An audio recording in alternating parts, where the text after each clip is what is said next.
This is Natalie Carpenter of Red Humpy Design, and today I'm going to do a small excerpt from my 3-hour online social media presentation called Remember to Reach. And I developed this acronym after studying social media and hearing about how you're supposed to reach out to other people in your social media endeavors. And so I created an acronym for REACH that talks about read what others are doing, and see what they have to say, listen to what they have to say, and then start to engage those people by commenting on blog posts or answering questions if you can answer questions. And then you can start to attract your own following by creating your own really exceptional content. And then you're going to communicate with the people that you've attracted and communicate with other people on their website as you start reading more. And then you're going to harness the people in your online network by creating a call to action on your website.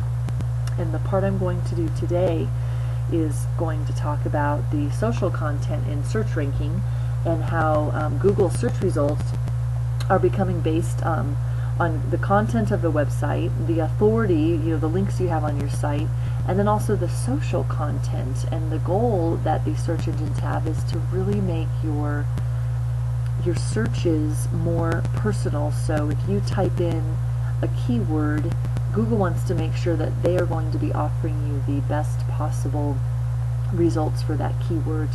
And it's going to have a lot to do with the likes and links of not only who you follow and who you're a member of and all your Facebook pages, but also the likes and links of the friends and followers in your network. We're going to talk a little bit about that. So what does it all mean? Well, searches are becoming more personal and results depend on your own connections. So a search engine, if you're logged into Google, is going to try to figure out who you are and what results will be most relevant to your needs.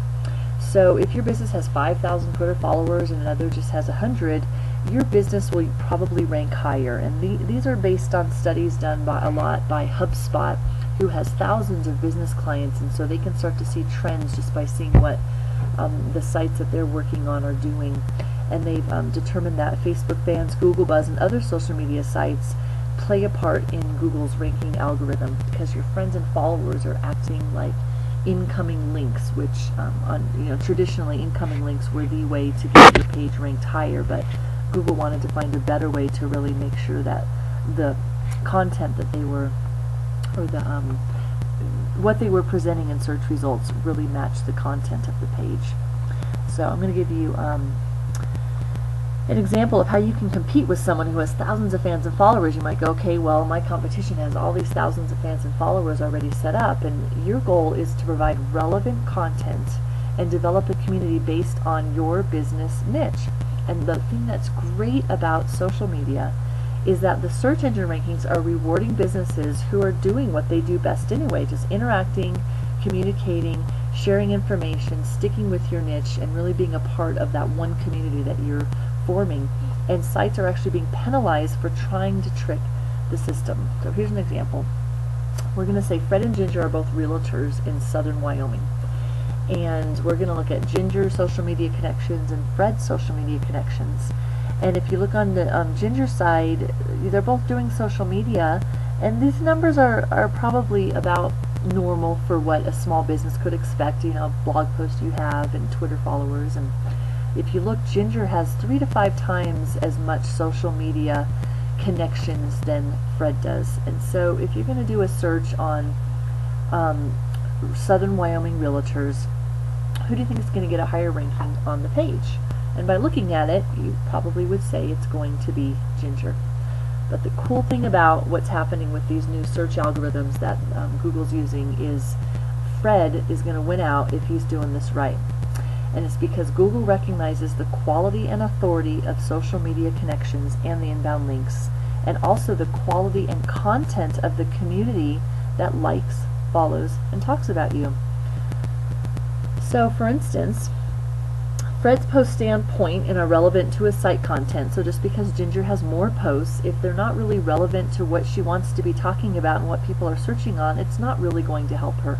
Half of Fred's followers follow other realtors, and 75% of the people Fred follows are realtors. So once again, that's really telling Google and these search engines that He's a realtor. He's following other realtors. If you're searching real estate, this is a guy that is somebody that should come up in the search engine.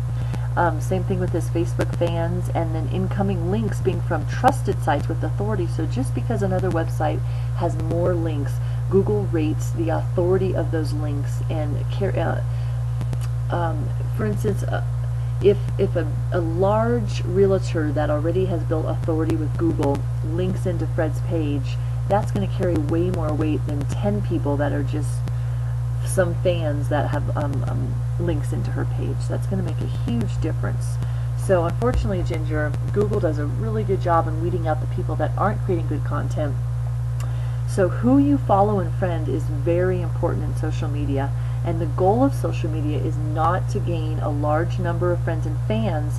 Your goal is to produce exceptional content that people are going to want to read, pass on, link to, share, and you really want to start to build that online community.